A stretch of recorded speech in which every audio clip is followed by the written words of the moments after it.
Ugh. Hey consumers, it's Teeth. Pleasure to meet you for the first time, again. You ever feel like the same days looping over and over? The sun comes up, stays around a bit, then goes back down, but the next morning you realize that not much has changed. You're back in the same place that you've ever been. You ever feel stuck? That's how things have always been. They say that the future is predetermined, that sometimes there's things about your life that you just can't control. But, what seems to happen when you don't make those choices and you don't pursue your future? Day in and day out, you're running from the truth, aren't you? Will it ever go anywhere? Why do you still keep running from it? Why do you know what's good for you and yet you refuse to let it pour into your gaping maw? Oh, man. It's fear. It's fear. Yeah, there's no pretending that you're better than. It is fear, isn't it? I, Teeth, am no exception to this rule, and it seems like for a long time I've been running from the future all the same as you, dear consumer. When it comes to being an artist, there's a lot of risk involved. Everyone's shouting beneath you, beneath you, beneath you, beneath the dry paint. Everybody's shouting beneath you that this is a risk and that you'll never properly succeed as an artist. You should have gone to school for something more productive. You should have just joined the workforce and worked day in and day out. All for what? Spend 20 to 40 years all to realize that you're in the same place you've ever been? That's where the fear begins to set in. Because I am afraid of being an artist. I'm afraid of every art piece I do because I don't know how it's going to turn out, and it never really turns out how I want it to. Even if I psychologically reimagine my brain this whole time and tell myself that it's not for you, that it's for me, that these are the equivalent at worst of being psych evals to get all my bones back in place so that I can properly feed into the future, that there is still some sort of doubt in myself and my ability to present you high quality contents, to be the cool and trendy art YouTuber that you perceive me to be. But then there's a thought running around at the same time.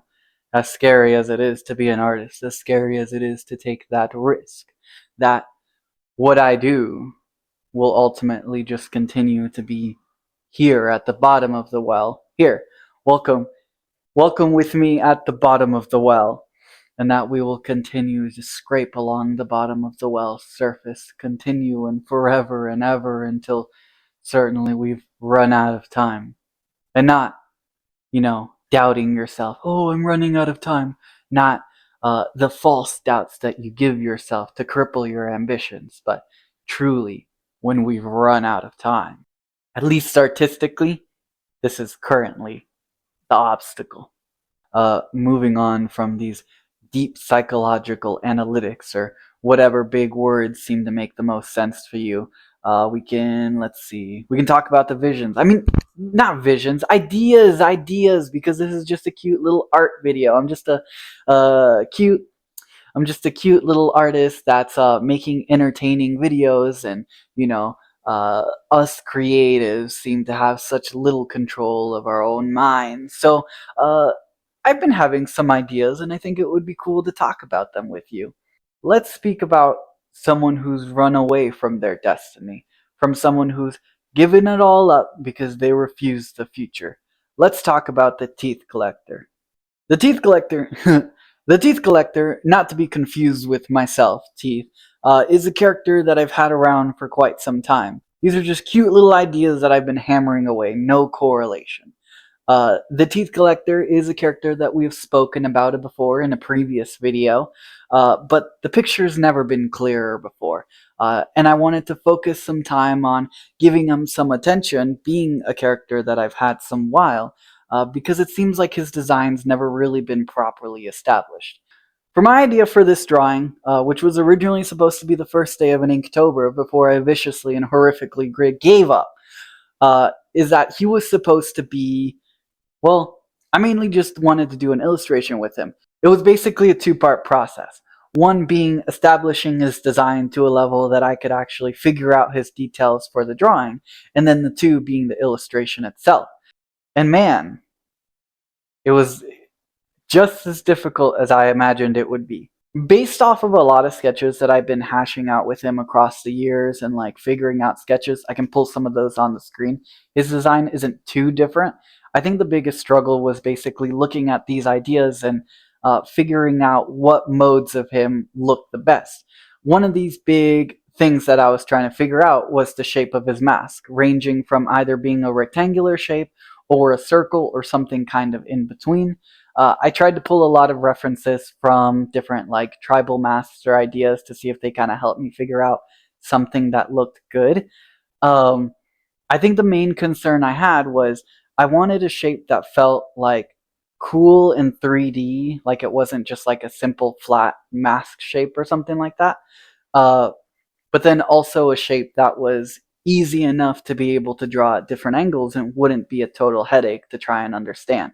I was kind of going back and forth, but it seems like for the most part, his mask design stayed in a pretty similar place where it was before, sort of being a flat shape.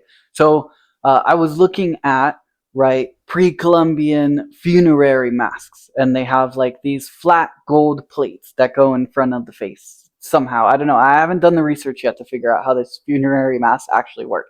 I don't know if the information is out there. It probably is, but it's probably in Spanish. So I'm gonna have to figure out that one way or another, one day. The good thing is that it being a flat shape kind of made a little bit more justification to try and make sense of like, okay, this mask design isn't super complicated, and that's fine. Uh, I was originally swinging really hard with a rectangular shape, and I think isolating the mask itself made it look better that way. But what I noticed was when I was sketching the character as a full body, I don't know if it was just too square of a shape that it didn't work well with his silhouette, but it just didn't seem to look as good as the circle. Um, this is kind of an important part of character design, blah, blah, blah. If you're figuring out details for specific uh, zoomed in parts or whatever, right? You want to compare these changes to the overall figure so that way you know how a design not only changes a specific shape of a character, but also changes the overall silhouette. This isn't really like a industry professional character design thing. I don't think I need to ramble to you about like that sort of thing. Outside of that, working through some ideas, one thing that also helped is I had pulled an old sketch of Teeth Collector that I liked. That drawing was actually from one of the past videos, and I basically just overlaid the new mask design over the top and saw how it looked. That was a good way of figuring out kind of the silhouette without having to figure out the whole body right away, and it seemed to work pretty well. So a lot of his inspiration for his mask came from that pre-Columbian funerary mask. I was doing some secondary research on like pre-Columbian artifacts, a lot of gold involved and stuff like that. Felt like a pretty interesting inspiration. So part of that decision making wasn't necessarily changing some of the shapes or aspects of his design, but instead actually making those pieces look gold to give a bit more pop. One thing I really like about his design is that he overall carries neutral or more muted slash like like natural colors, right? uh, Even though this piece is going to be super high saturated.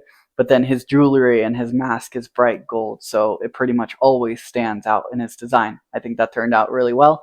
There was also a bit of exploration figuring out his little third eye and what that symbol would look like, and just kind of figuring out the features of the mask. I was playing around with like how the actual fangs on the teeth of the mask, because he is called the Teeth Collector, would kind of shape around.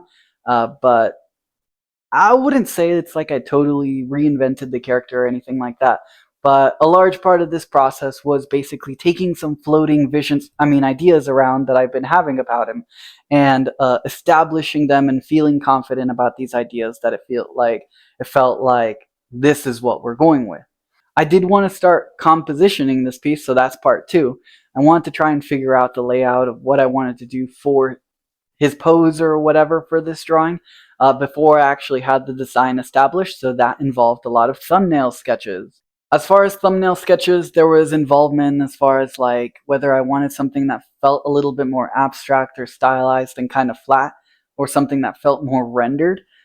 But I wasn't really settling out on all of these ideas, partially because it either felt like a composition wasn't doing very well to show off these details of the character that I would eventually wind up figuring out, or it just felt like a certain part of the pose was really good and then another part of it was really weak. I eventually got inspired through more like those dynamic poses of like characters that are sort of like falling or jumping up or flying out like that or something like that, right? To try and do something a little bit more floaty so that it wasn't necessarily a specific scene or anything like that. It was more of just like showing off the character. A large part of the figuring out the drawing and stuff like that was also color. As you can tell, I'm a huge fan of my reds and blues. So I was taking inspiration from a lot of different art pieces that had like a very strong red and blue contrast. And that was a huge motivator for figuring out the color of the piece. I think the biggest problem I had with this sort of thing is it kind of sucked not being able to like decide or have an idea of what color the teeth collector's clothes actually were, because everything would either have to be that saturated red or different values of blue or the yellow. So that kind of sucked. I would like to revisit, now that I have his design a little bit more established, I would like to revisit that in the future and figure out, okay, what exact colors would I actually do for this. Let's see, what else could I talk about? He is holding uh, he is holding a particular character's skull. I guess we can just sort of say that skull is representative of some iteration of a sort of the teeth collector that is now past. I think that's it as far as the process goes. We can talk a bit about who the teeth collector actually is. The teeth collector is basically this character that I've had floating around, right? And not much is known about him, but if there's anyone who knows anything about him, I know it. The teeth collector, at his best example, is a reminder and a lesson, and maybe even a message, I suppose, of what happens when you run from your future. He is the defining example of someone who was so unhappy with themselves that they threw it all away to not even necessarily become anything different, but just to throw it all away and just be gone. And so that's what happened.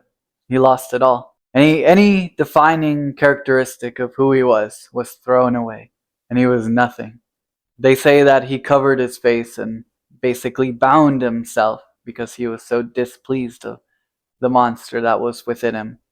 Eventually, he came into a cathedral, uh, full of angel of sorts, but maybe not the ones we're traditionally used to, right? That gave him an offer. They had a mask laying around, and they heard a plea, and I suppose something about the whole offer was worth it to them. So they offered him a choice, right? They had the ability to give him a new face. In turn, he would help spread their message and live inside the cathedral, and oh, I guess he would just stay in their sight more than anything. They were keeping track of him for some reason. There's rumors still circulating. Some people say that he's trapped within the cathedral, bound to do their tasks, operating in their meat department. Some say that he can be spotted in the alleys, rummaging through garbage for teeth, provoking others to potentially meet him in the darkness of the alleys, offering them generous deals in exchange for their teeth. In the darkness of those alleys, you can hear someone mumbling to themselves. No matter how kind or considerate or polite, he's not one to be trusted. You could never trust someone who won't even show you their face. What do I think of the teeth collector? Here's what I have to say. We're all on a journey, and incidentally, whether it involves every part of your body deforming into unnatural creatures and eyes and arms and teeth, right? That it seems to be that these elements of a journey follow us regardless of what we do. So either it's in a literal sense or more figurative. I think at the end of the day, Teeth Collector is just trying to find his purpose. He lost everything he had, and he's trying to figure out what exactly that leaves him with now. And I would only hope that instead of sitting in despair, that he figures out exactly what is there for him. Like you, like I, my dear artist, my dear consumer, that we let the fear of the future push us in a direction where we can become something more than we already are, before we totally lose it all, and before we're left to put it back together from nothing. So that's it, dear consumer. This was a simple little trendy drawing idea that we put together, nothing of which will lead to the future chaos, right?